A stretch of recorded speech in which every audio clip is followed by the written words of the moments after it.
Hey, everybody, welcome to the Maple Grove Scripture Reading Podcast.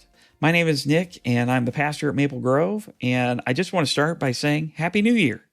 I am so excited that you've decided to join us on this journey through Scripture in 2025. We're going to read the entire Bible, and it'll take us about a year to do it. And we just got to take little bits at a time, make it a consistent thing every morning that we get together and we read our Bibles. And that's really what the hope for this podcast is, just to encourage you to keep doing that. So as we start reading our Bibles, we start this podcast at the best place, and that's at the beginning. Our reading for today was Genesis chapters 1 through 3. One of the things, though, I want to do is to give you a little bit of background at the beginning of each book. And since we're starting with Genesis, I just want to talk about a couple of the things regarding this book. The first is the author.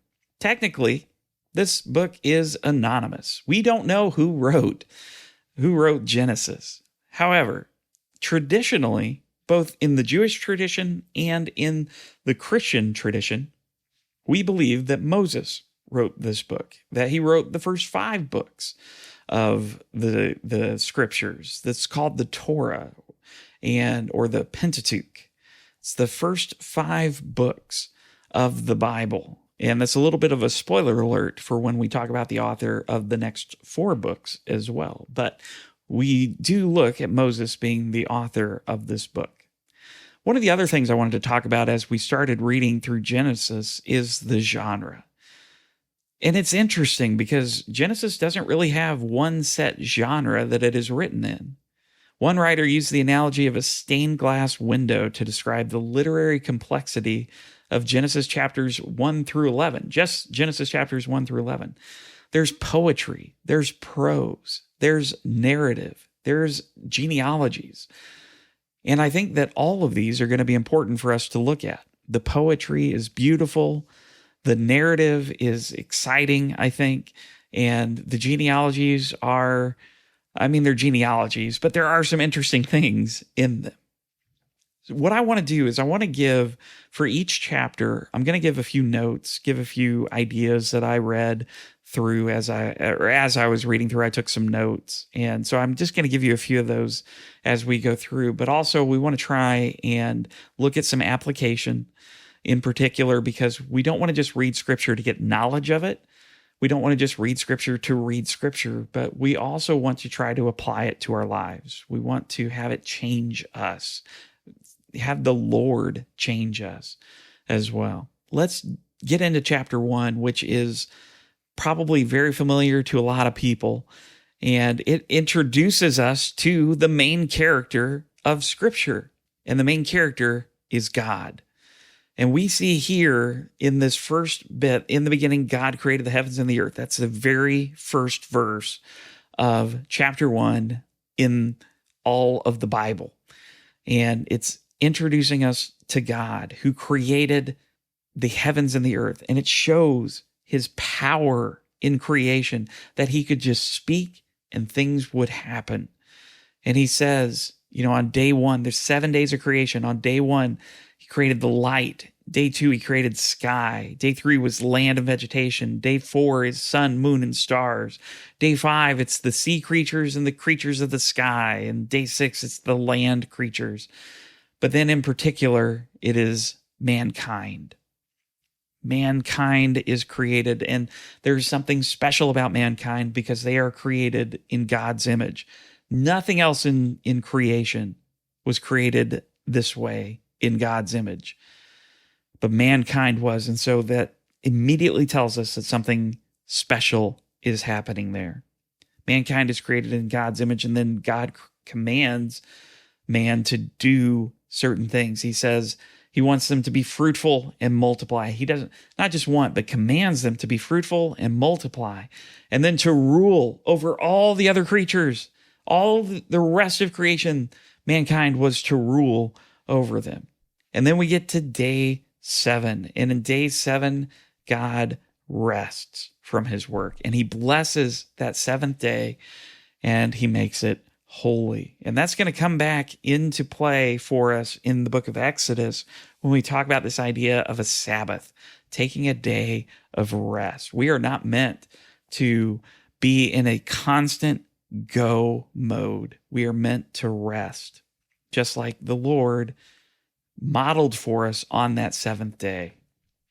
We move to chapter 2. Actually, the seventh day is in chapter 2, but we're going to move to chapter 2 as we get a different view of creation. Chapter 1 kind of gives us the wide angle lens of creation. It shows us the more cosmic view, you might say.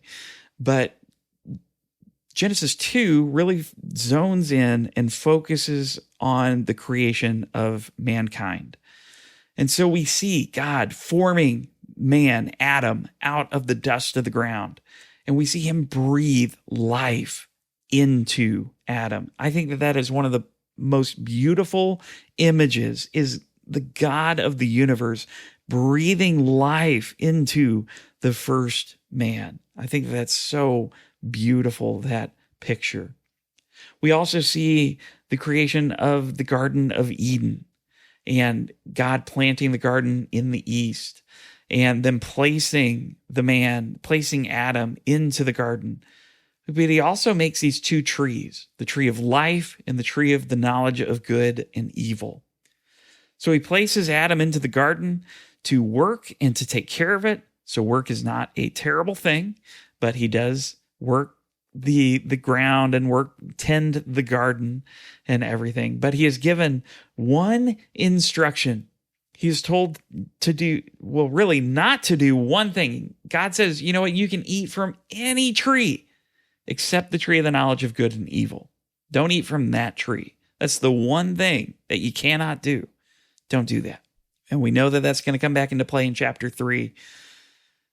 Now, God said that it wasn't good for man to be alone. It was the one thing that he said was not good in these creation accounts. And so God is going to make a suitable helper for Adam. And so he takes a rib from Adam and creates a woman, Eve, who gets named later in chapter 3. But he creates this woman.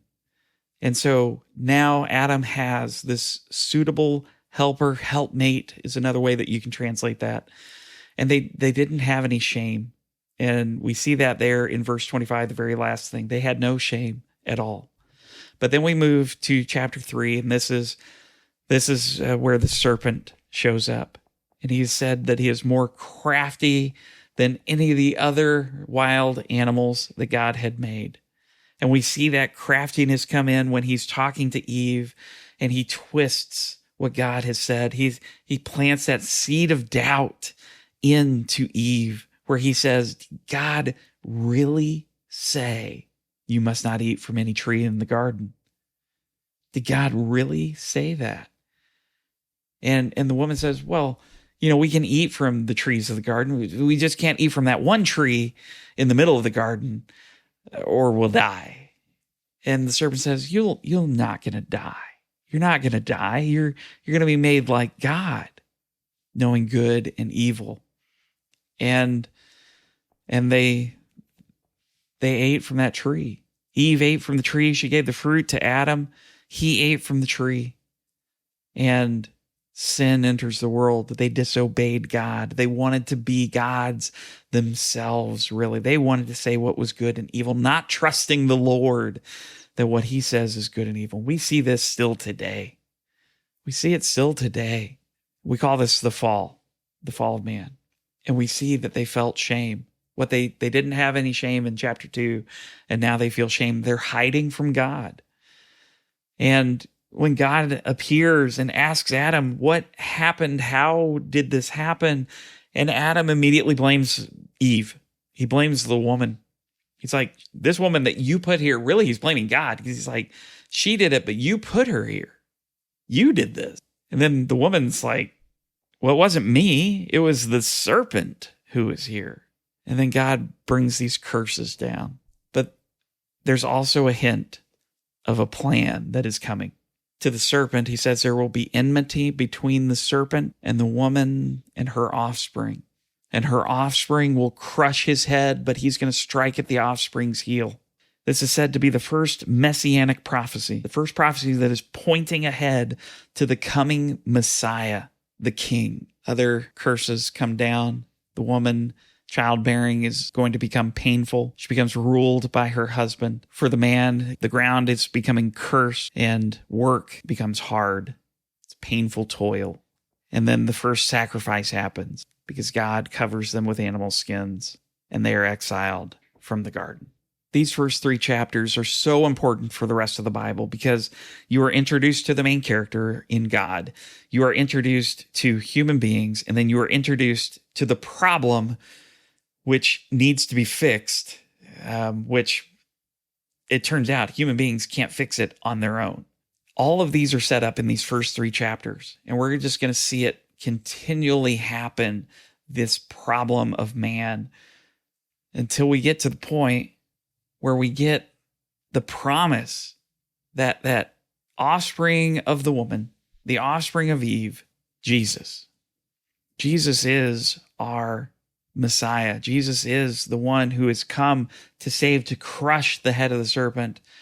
But he too was struck as well on the cross.